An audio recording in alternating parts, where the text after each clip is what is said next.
Ici, là, c'est pas pour nous. Nous, on n'était pas enrôlés. Mécontents, ces ferrailleurs déguerpis de la casse d'Abobo à Nador envahissent leur nouveau site de recasement, la casse moderne d'Abobo Ndotré.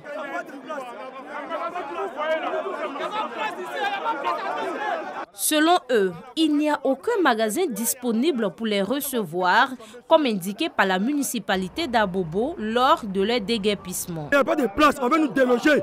On ne peut pas, on a des familles à nourrir. Plus de 15 000 ferrailleurs. Chaque ferrailleur, on met 2 femmes, une femme, 4 à 5 enfants. Tu vas les déloger pour les mettre où? Troisième société qui fait rapporter plus de l'argent à l'État. On est la troisième en Côte d'Ivoire. Nous, on n'a pas de magasin ici, on n'a rien sur le magasin. On a beaucoup d'enfants. Moi, il y a 10 enfants. Il y a 10 enfants nourris, ça fait 4 jours qu'ils ne travaillent pas. Les magasins sont fermés, effectivement. Mais on nous dit que ces magasins appartiennent à des personnes déjà. Bon, quels sont ces magasins vides alors qu'on nous promet? En conclusion, il n'y a pas de magasin disponible pour nous les ferrailleurs d'Abobo à Nador. Et pourtant, la mairie est formelle. Il existe environ 1200 magasins fermés sur ce nouveau site.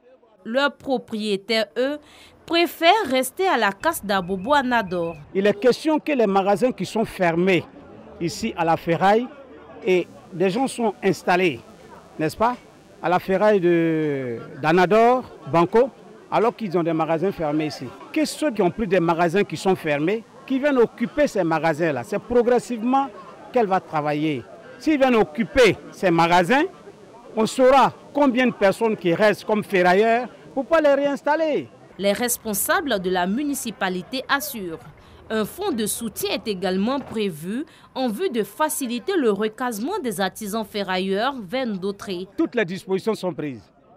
Elle a même proposé le 27 décembre, elle a même proposé les accompagner pour le moment avec 10 millions. Pour le moment avec 10 millions, je précise. 10 millions pour bâtir l'entrée. Voilà, pour bâtir le terrain qui est là. Présent sur les lieux, le président de la fêtière des artisans ferrailleurs de Côte d'Ivoire, Mamadou Koné, a invité ces hommes au calme. Il les a exhortés à privilégier le dialogue. L'heure n'est pas à nous faire des histoires.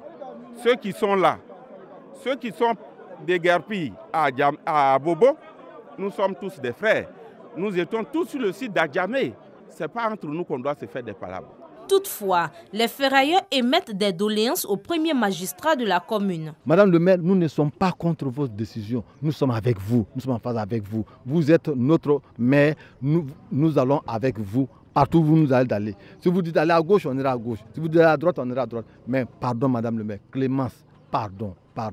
Impliquez-vous personnellement. Donnez-nous un répit. Mettez une commission en place pour voir clair dans ces problèmes de magasins-là.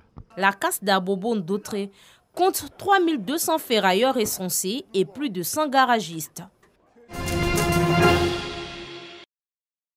Être avec les enfants les plus vulnérables en cette période de fête et leur donner de l'espoir, ce sont des principes chers à l'ambassadeur de l'Arabie Saoudite en Côte d'Ivoire. Des moments de convivialité, d'émotion et surtout de joie vécus avec les pensionnaires de l'orphelinat garçon de Benjerville. À l'occasion des fêtes de fin d'année, 500 orphelins ont eu la chance de recevoir des cadeaux de la part de l'ambassadeur de l'Arabie Saoudite. La charité fait partie de la religion islamique. Un musulman offre bonté et aide à toutes les personnes en besoin, qu'elles soient proches ou lointaines, musulmans ou non musulmans. L'islam exhorte toujours les musulmans à payer l'aumône, à collecter les dons pour tous ceux qui en ont besoin.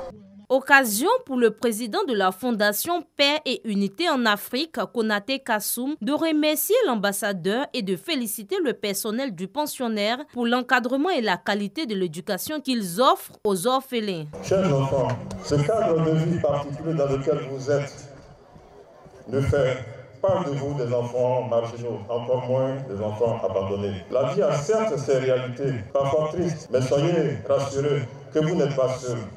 Car nous sommes aussi vos parents et nous serons toujours avec vous pour vous apporter l'amour, l'affection et la chaleur familiale dont tout enfant a besoin. Cette journée a été marquée par la prestation de nombreux artistes pour égayer les enfants. Je dis merci à son Excellence l'ambassadeur pour les cadeaux qu'il nous a offerts.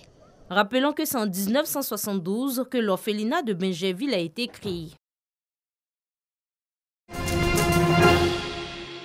La journée est presque finie. Je retourne à la maison. J'ai faim, j'ai soif, j'ai mal partout. Une captivante lecture à voix haute de Kédi Bonner-Ourien, une œuvre écrite par le jeune auteur lui-même. Un bel exercice auquel s'adonne Gloire Wanief. Il participe ce soir au lancement des activités de Livre à dire, un club de lecture à voix haute. Un club créé par deux jeunes amoureux de lecture et des beaux textes. La lecture à haute voix, c'est un exercice de partage. Et donc l'idée pour nous, c'est de partager ce qu'on aime, donc partager notre passion. Et comme on disait au cours des échanges qu'on a eus, la lecture, tout simplement, c'est, si on veut parler sous forme imagée, c'est arroser son jardin, mais sans le savoir arroser le jardin de l'autre. Donc c'est donc avec beaucoup de passion qu'on participe à cet exercice-là, avec tout le beau monde qui veut bien nous rejoindre. À en croire les initiateurs, Livre à dire se présente comme le futur temple de la lecture et de la promotion des écrivains. Et comme perspective, les jeunes lecteurs ne manquent pas d'idées. On a deux phases de développement. La première, ce serait donc d'organiser des ateliers assez rapidement, au-delà des clubs de rencontres qu'on aura régulièrement. Donc ces ateliers, ce sera des formations sur les fondamentaux et les bases donc, de la lecture à haute voix. Et puis la deuxième phase donc, de ce programme, ce serait d'organiser de grands événements autour. Et ces grands événements, ça pourrait être par exemple une grande nuit de la lecture à haute voix, une sorte de spectacle. On a l'habitude de voir des spectacles de théâtre, mais ça va être une façon originale de proposer quelque chose, mais là plutôt de lecture à haute voix. Et je pense que oui, on a quand même tout à y gagner. Ce soir, de nombreuses personnalités du monde de la littérature ont effectué le déplacement pour soutenir l'initiative. Je trouve salutaire et je voudrais remercier les organisateurs et les initiateurs de ce club de lecture à haute voix d'avoir bien voulu mettre Amadou Hampâté-Bâ à l'honneur. Cette action peut contribuer vraiment à la lutte contre l'obscurantisme, l'analphabétisme. Et donc j'invite tout un chacun.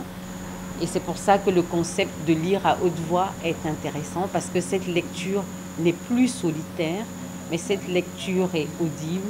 Donc c'est un moment de partage, de convivialité avec les autres. On a l'habitude d'en entendre parler un peu plus loin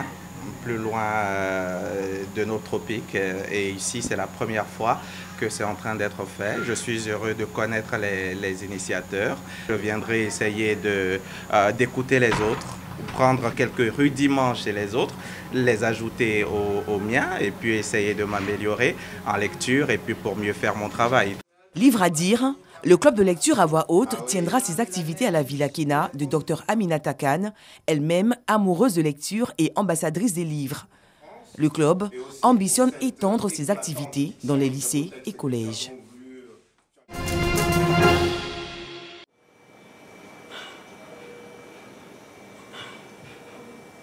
Le plus grand hôpital du sud-est de la France est surmené.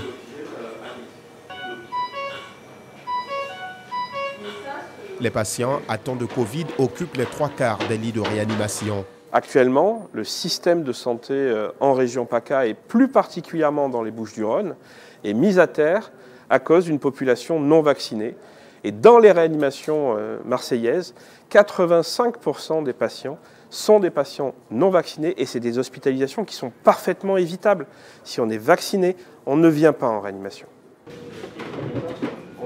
Plus d'un tiers des personnes placées en réanimation ne survivent pas. Face à ce constat, les responsables de la région ont lancé un appel à la vaccination. Je fais partie des 700 signataires parce qu'aujourd'hui, on en appelle à la population marseillaise et on leur demande vraiment un geste de solidarité pour se faire vacciner parce qu'aujourd'hui, on arrive vraiment aux limites dans le fonctionnement de l'hôpital. À la Timone, les conséquences affectent tous les services. Les déprogrammations d'opérations sont nombreuses. Aujourd'hui, je vais être opéré et ça a été décalé pour demain. J'espère que cette fois sera la bonne. Hein. Mais comme on dit, jamais 203. Hein. Et je me sens un peu coupable aussi parce qu'à mon âge, il faudrait se la place un petit peu plus jeune.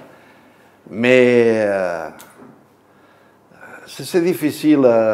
Moi, j'étais vacciné, j'ai fait le nécessaire pour que ça arrive, que je sois protégé, quoi. Mais ceux qui ne veulent pas le faire, c'est un peu délicat quand même. À peine 60% des Marseillais avaient reçu 2 doses de vaccin fin décembre, contre 70% à l'échelle nationale.